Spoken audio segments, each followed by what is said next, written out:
What's up, YouTube? Rogue One here again with you for another deck profile. This deck profile is an LVL deck, a level deck with level monsters like level 4 Magician, level 3 Swordsman, all that, those kind, and their higher up monsters.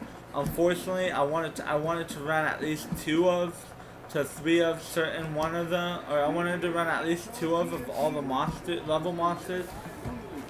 But unfortunately, out of all my 10,000 cards, thought I would have more of them. I don't. So, I'm only running what I can.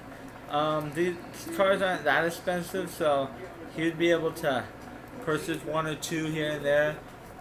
You can also be able to purchase a bunch of um he can order a bunch of them and get them shipped to him, and he can bring the deck. We can meet up at the KFC by my house. He can bring the deck, and I can take out the cards, add the cards, side deck certain cards, and all that. The last deck profile I did, the ABCXYZ deck, that was a 42, 43 card deck. This one I tried to make a 40, so he can run it out more. So let's get into it. Enough with the talking. So for my two ofs, I'm having him run two Karibo. Again, Karibo was actually one of the cards I wanted to run three of, even two of. Out of all these, I mean, he's running certain ones that we can side deck or even take out completely. But Karibo is one that I actually want to run in this deck because it prevents him from getting damaged that battle phase. So it's fairly good, and I love this print of Karibo. So here's the two, and the last two, or no, not the last two. My bad. Two Armed Dragon level 3s. Another one that I wanted to run two of, just so we can have the option to try to pull out Armed Dragon level 5. That's another one that's in this deck. So two Armed level, and we're running the last one. Two of our Armed Dragon level 5.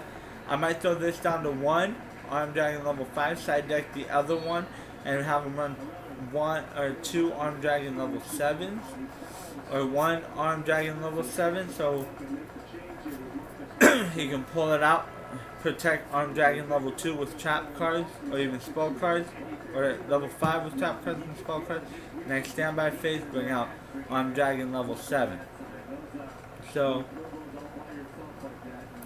it is now back to my one-ofs. He's not really, or back, or onto the one-ofs. He's not really running too many darks or too many lights for this card, but he's running fairly enough light. The only dark he is running are the Karibos, so it's gonna be extra hard for him to run this out, run this card in this deck. But again, Karibo you can dish from your hand, so it works. Or you can sacrifice it by putting it face down, especially if you want this card. But I'm having him run one Chaos Sorcerer. This is one of the cards that would be on the side deck if when he or me gets the other cards for the deck. But one Chaos Sorcerer, one Silent Magician level 8, one Penguin Soldier. I like Penguin Soldier because he can just flip it, bounce Penguin Soldier back, and bounce one of his opponent's monsters back. Especially if his opponent's monster was one that, like Grapha, needs to be special summoned from the graveyard. I know Darkwood Dylan gets Grapha back into the deck or whatnot, or into the graveyard, but still, Penguin Soldier sends it back to the hand. So you'd have to wait you'd have to wait a turn, and then Penguin Soldier again, you can just keep doing it again every time it flips up. Another one with an effect when he fits face, or another one you can put as defense, face down defense, Marshmallow. Marshmallow's actually one of the ones I want to keep in this deck due to the fact that it cannot be destroyed by battle. So they can just keep attacking it and Marshmallow will protect the life points. He's exceptionally well in late games. I'm going to try to get him a holographic one because I like the holographics more than I do commons. But I only had one common and I was like, hey, let's let him run it. Oh, crap. Sorry guys, I dropped the card. So, the Marshmallow, again, set it, it attacked, flip, not destroyed by attack. It sucks though, because if you have a set and you flip it, it actually goes to attack mode and you do lose the damage. You do lose the damage for it to be attacked, but again, you can chain it. You flip it to attack mode just in case you want that 300 poke to your opponent. You can do that. And then you have Kuriboh in your hand for when they attack him, you can dish Kuriboh and not lose battle damage. Is it for that is it for that battle or is it for the battle phase? For that battle. So it's just for that battle, but hey, if it's a 3000 attacking monster attacking your Marshmallow, that's 2700 damage you don't have to take because of Kuriboh. So, and it keeps you longer in the game. One horse, the Black Flame Dragon level 4.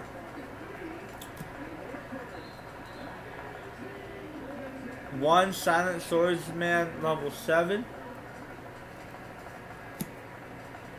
One Silent Magician level 4. One Royal Magical Library. One horse, the Black Flame Dragon level 6.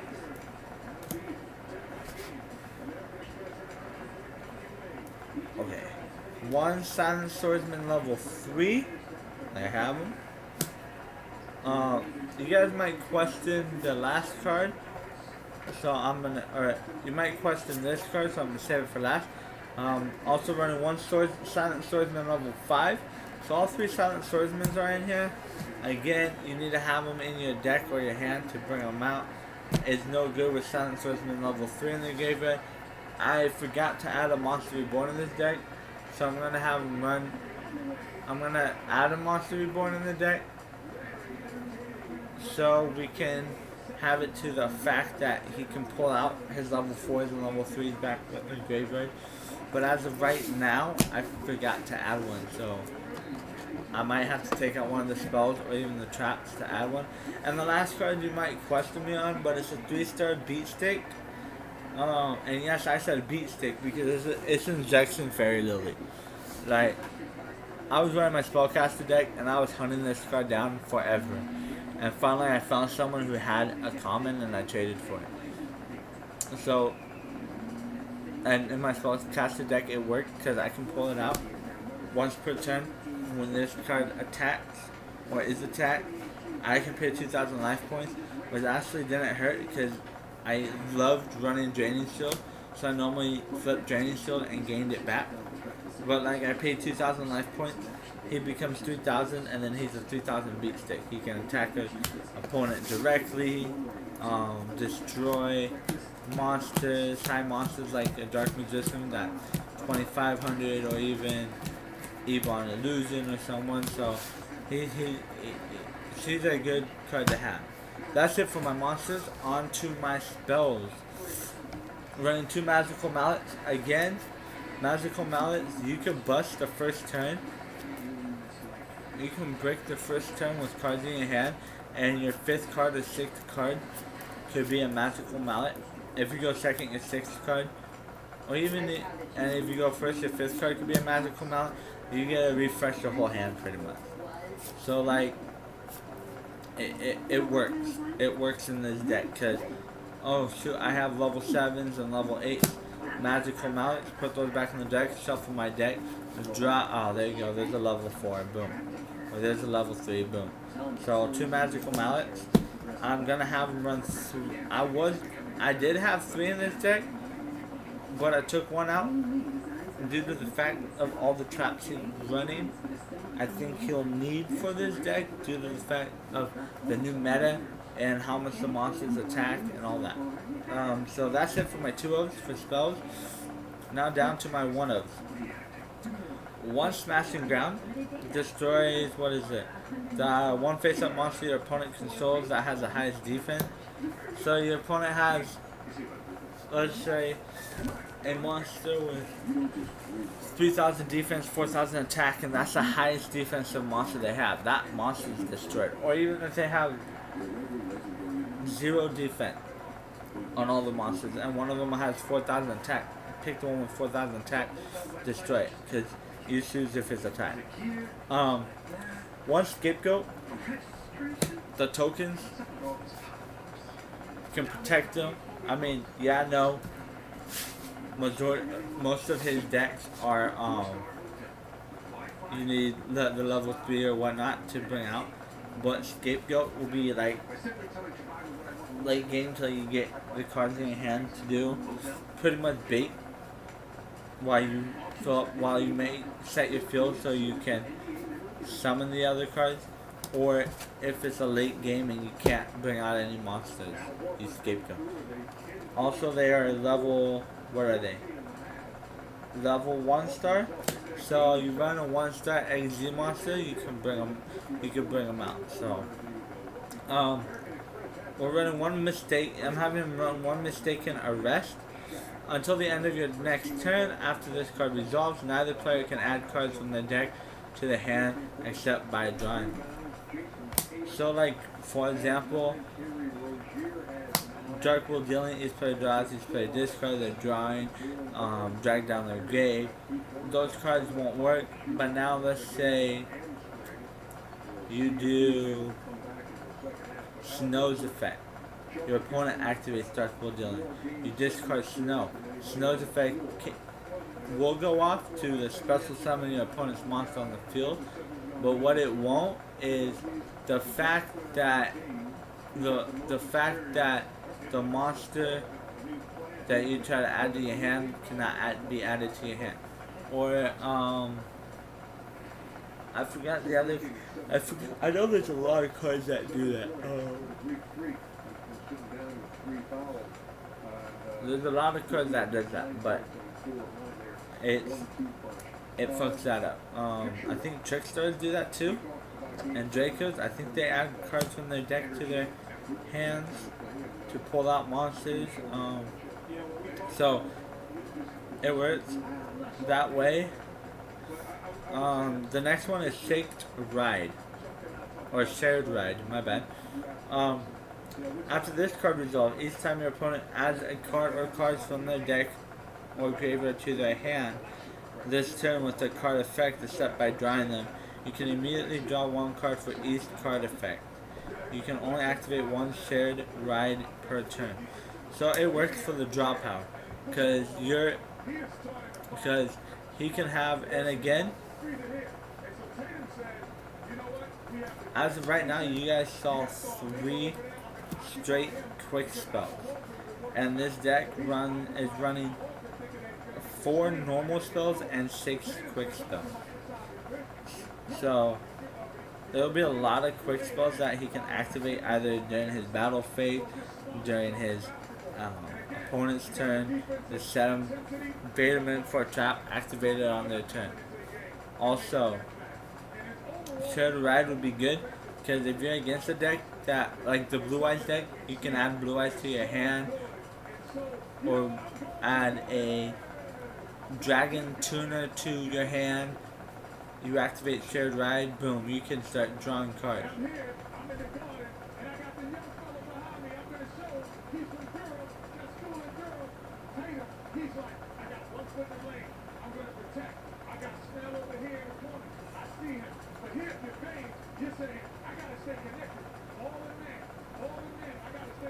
So now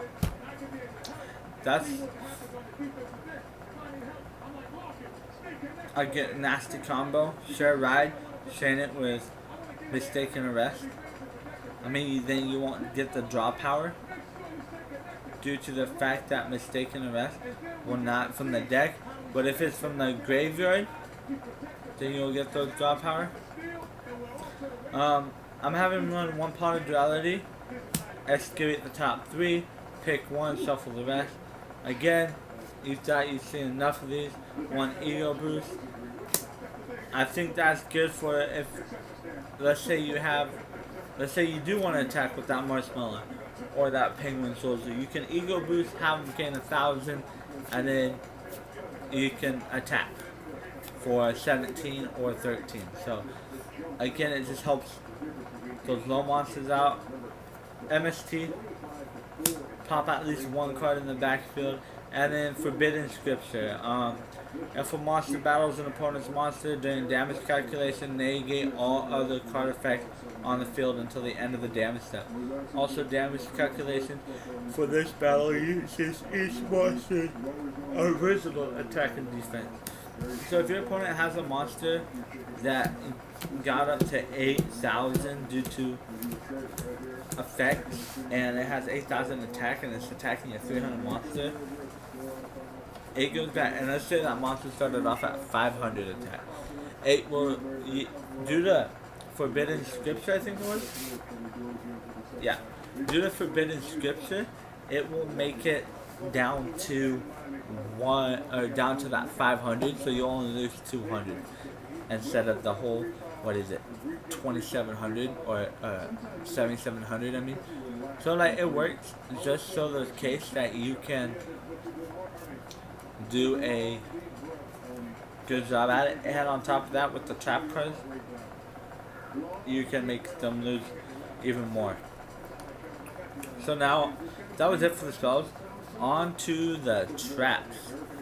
Now my only set of 2-0s I'm having him run are 2 Mirror Force. Again, all attack position monsters are destroyed. Now down to the 1-of. Now in the previous video, 25 cards for $5. You guys saw me pull 4 packs of those, which made it 100 cards. And this card and that was the only ultimate rare I got from it, and I think it's a pretty cool ultimate rare one. But all it was gonna do is sit in my binder. I was never gonna use it. But it was an ultimate rare, and I wanted to keep it. But I was like, you know what? He started off in Yu-Gi-Oh! I'll give him his first ultimate rare as a good friend. So he's gonna be running 1 Covering Fire. And it's an ultimate rare Covering Fire.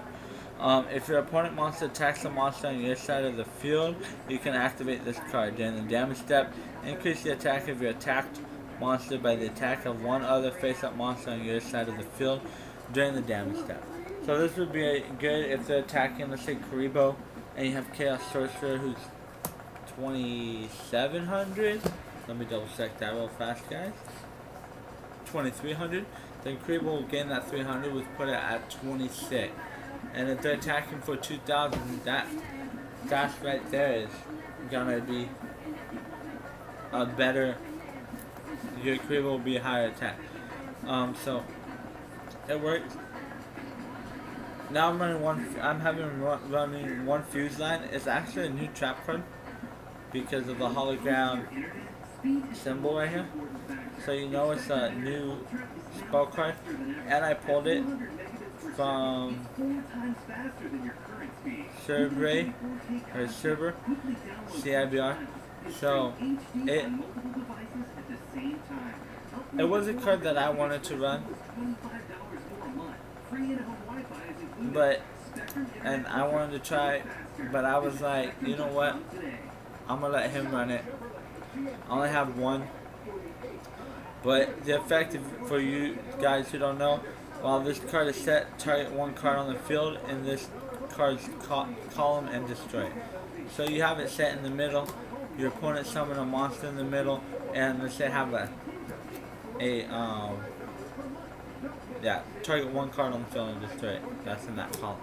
So let's say you have in the middle column, your opponent has a monster and all that. Your monster attack, you activate Fuse Line, destroy that monster in that column. So it ends up working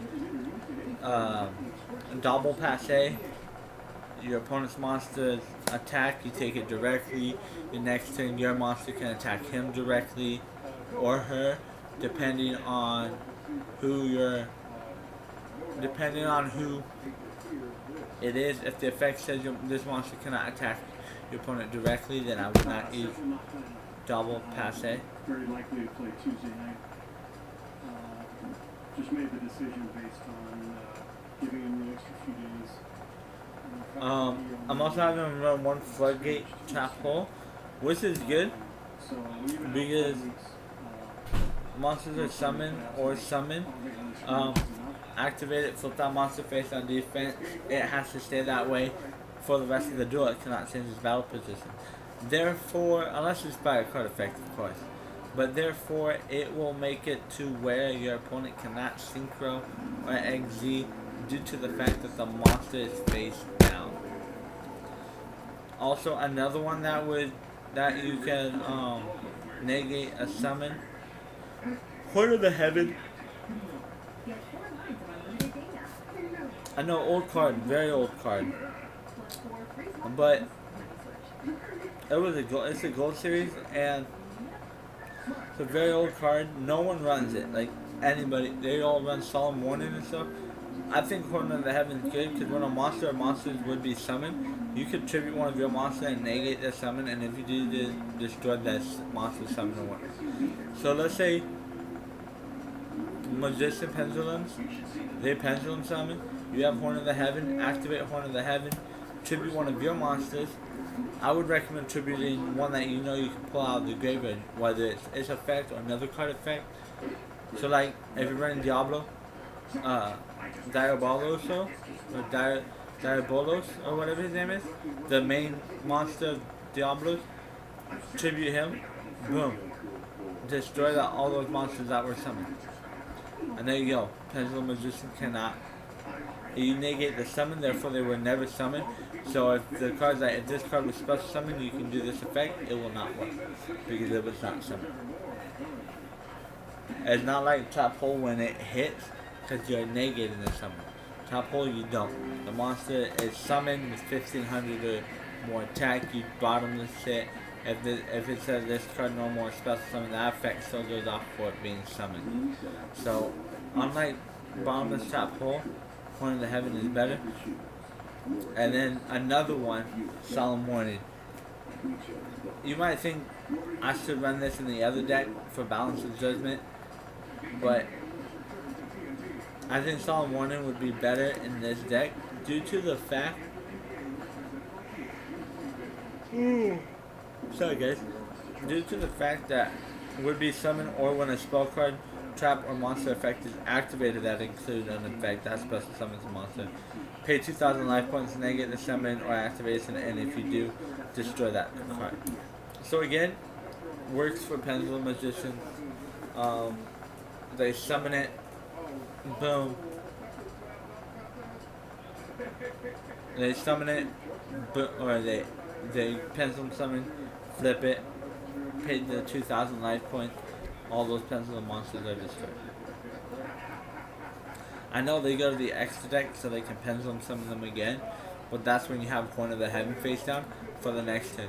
And that helps because then they won't be able to set up their plays. They would have to normal summon.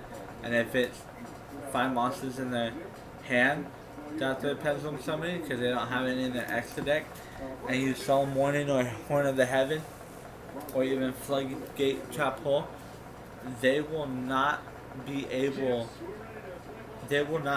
to do their plays like they want. That's the best part of it. So now more for special summon monsters, but this is to your side of the field. Target one face-up monster your opponent controls, banish that target. If the summon is an XYZ summon, you can activate this card the turn it was set. So, Dimension Slice. XZ summon. You set this card, you XZ summon, activate Dimension Slice. You can banish one of your opponent's monsters. Face up monster. So it works. Compulsive Vacuum. Evacuation Device. Again, sends one monster back to the hand. Negate attack, ends the battle phase. Magical Cylinder, the attack goes to your opponent's life points. Call the Haunted to bring back those level 4 monsters, or level 3. Keep them on the field, use their effect to bring out your level 5s, or level 8, or level 7s, or whatever. Shakuretsu Armor, again another negate,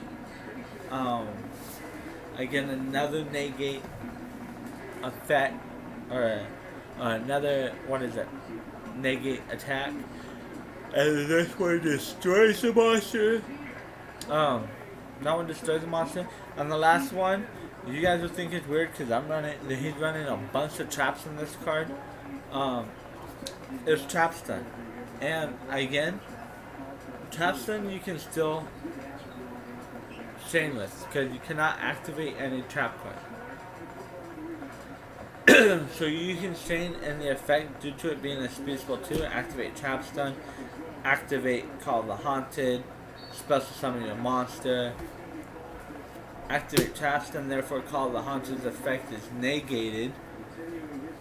Activate MST, pop Call the Haunted, you get a free monster on the field. So, and also, some opponents run, your opponents run Solemn Warning and whatnot, and you know that, and you want to activate it before you do any summoning or whatnot, or activating any effect. Just activate Trapstun, and they're gonna wait for like Ash or something to negate the effect with or whatnot, or they'll do Dimensional Barrier or whatnot, and then you would be screwed due to the fact that it's